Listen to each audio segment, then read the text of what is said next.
99X, Barnes and Leslie. That right there is Bert Kreischer, who will be at State Farm Arena this weekend on the 16th.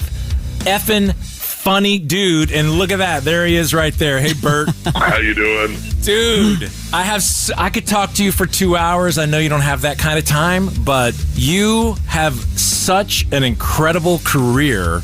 Like, to break it down in this little amount of time is probably impossible, but the fact that you went from being like the number one partier in the nation, named by Rolling Stone, to selling out arenas as a comedian is insane. It really is insane. I was saying that to someone the other day. Like, my career does not make sense. It doesn't. If you look at everything else you do with podcasting and movies and stuff, like, how do you even have time to be on this show? I just said that to myself. Today, my day is I do this. My trainer shows up. I work out. I have a podcast until 11:30. And at 11:30, I get in the car and drive my daughter to college. It's funny. When I'm drinking, it's a lot more complicated. But I haven't been drinking for the last month. So it's super easy. You know, no wonder people become president when they're sober. Like, it's easy to get stuff done when you're sober. Bert, I mean, hearing that you have a trainer. A trainer. It kind of makes me laugh a little bit because, you know, bro, we got the belly going and yours is on display, obviously. Are you trying to change the image? No, I'm trying to just keep alive. It takes a lot of work to look just this fat. You'd be shocked.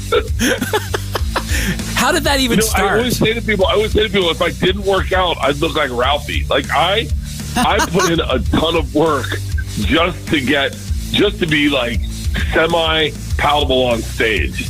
How did that whole thing start for you to go shirtless anyway? I've never heard this story. It wasn't, I wish it was a better story. The truth is, when I was doing the road, you make $1,300 a week, which after taxes and agents was not a lot of money. And you aren't selling tickets when you're at that level. Every comic will tell you. I would get a little sad on a Thursday or a little depressed going like, God, this is going to be a long week. No one's here. I'm not making any money. I don't know if the club wants me.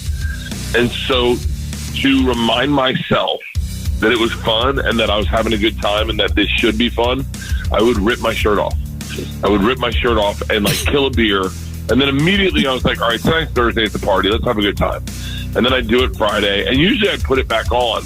And then one night I ripped it off and I forgot to put it back on. I was in Columbus, Ohio. And like 20 minutes in, I was like, oh, my shirt's still off. And this lady in the back goes, keep it off. Wow. And so I started performing with it off. And it's so funny. I'm way more comfortable shirtless than I am with a shirt. And I just feel better shirtless. I feel a little more free. You're free in your own skin. I want to know about I want to hear about a baby Bert Kreischer. What were you like growing up? Were you like the funny kid in school? No, not at all. I was so serious. I mean, like, if you talk to people, everyone's got their own memory of their past. Like, I was a super serious athlete. I thought I was going to play professional football or baseball. I was never cool, but I wanted to be cool. Like, I was cool with my friends, and I was cool in school, but I was never like a good-looking dude, like a stud. I was always a little goofy looking, and I wanted to be cool. I wanted to be like a poet and a lead singer, but I was never, I just didn't look like that type of person. And it wasn't until like college where I started finding my voice of like as a person, where I was like, people were like, you're the funniest dude I know, where I started leaning into that. And it really took till college. I swear, like I had an affinity or like a drive to get on stage. I wanted to be on stage, but I didn't realize comedy was the thing for me, If you search Bert Kreischer on Netflix, I mean, a whole page of stuff comes up, and I just watched Razzle Dazzle, which I thought was hysterical. And I tried to ask myself, what is it about this guy that is so inviting, that's so hypnotizing? And I think it's your self-deprecation, which it's exhibited full on without the shirt the whole time, and you just don't care. And then it's just the real things you talk about where we all go, yep, been there. Like, I think that is the magic secret sauce, because tell people how, like 7 years ago, you had nothing. Yeah. 7 years ago, I got fired from Travel Channel. I was working at Travel Channel. I was a host on Travel Channel. I got fired from Travel Channel. I had no touring. I was supposed to do this Funny or Die tour with Live Nation, and they just pulled me off it, not for any reason other than to save money, and I wasn't that expensive. My best friend was making 20 times more than I was on that tour, and my wife was tearing down our house to get it remodeled. I had no money coming in. I was supposed to get a vasectomy. I mean, everything was falling apart. And I did a Showtime special shirtless, and as predicted, everyone changed the channel because I was shirtless. And so I literally was like, I was sitting in my man cave, and I was really at I guess what you would say rock bottom is, and I was like, I'm going to take control of my career. I'm not going to listen to a soul, and I'm going to do what I think is right. And I ignored this development deal I had at sitcom because it was a stupid idea. I was a beer salesman. I was the dumbest idea.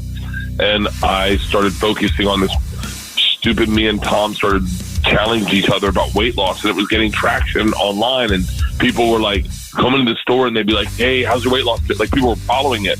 And I started focusing on my podcast. And I got my podcast funded. And I remember the first day I got my podcast sponsored, I got ready to do reads. I realized I did the math, and I made more money doing reads than I did on Travel Channel. And I wasn't paying agents. I wasn't paying managers. And I was like, whoa. I mean, all of a sudden I saw a light. And then I literally chopped up my own Showtime special on my computer. I got the file and I posted video. I started posting and being my own social media manager, being my own manager. I didn't listen to a soul. And then the Machine story went viral. Joe Rogan exploded. Our podcast started getting big. And all of a sudden, overnight, my life changed. And then I started hustling, really focusing on. Rogan told me one night, high as crap at the Comedy Store. He was just so high, and he just goes, "Be undeniable." I had no idea what that meant. I was like, that's the worst advice you could ever give. Be awesome. What is that supposed to do? So I wrote great. It in my joke book. Wow. I wrote it in my joke book, and then I'd read that every night before I got on stage, be undeniable. And I started just killing it. And next thing you know, Netflix came to me with a special. And even still, and I have to say this, and I know I'm talking way too long. No, you're good. Even with Netflix, I ignored everybody. I ignored everybody. The algorithm suggested, they told us this, that people only watch 30 minutes of your special. No one adjusted their specials to this algorithm. And I decided to adjust my special to that algorithm. And if you watch Secret Time, I moved my closer. It's really interesting. I moved my closer to 24 minutes, implying that if you only watch 30 minutes of my special, you would at least get to see what I thought was my closer, my best joke on my special. And Netflix pulled me aside, and they're like, your retention rate was 96%. Everyone that watched it watched your whole special, and it changed the game. And I say this to anyone listening. I know this turned into a motivational speech. But Go ahead. If you follow your own dreams, then at least you just sit in bed with yourself to blame, and you're not blaming other people for following them, for following stupid ideas that your friend told you, and then you're like, I should have listened to myself. And so that's all I've been doing is listening to myself for the past 9 years. And this is great advice. It's like, take control of your own life and be undeniable. And take your shirt off. Rip your shirt off. Do whatever. Look, you know what people thought? Showtime told me, I'm telling you, people are going to change the channel. They had no concept that the internet was right around the corner, and that on the internet, you need one very identifiable quality to be like, oh, that's the shirtless guy. I mean, I'm so... Yeah. It was. I accidentally branded the crap out of myself. Because love it. The Machine story's got 88 million views, and all those 88 million people, their one takeaway, they go, "You're the shirtless guy that robbed the train." Man, you are undeniable, and you're infectious, and it just makes me want to go out and look at things completely differently. Thank you for coming on with us. I want to take everyone to break with some more from one of your specials. I think you're funny as hell. Yes. And if you can be in this show this weekend, do yourself a favor. Catch Bert Kreischer. Bert, thank you. Guys, thank you very much. You got my engines rolling. I'm going to have a great workout session today. Thank you, guys. Thank you, Bert. Thanks, Bert. We'll see you. Have a good day.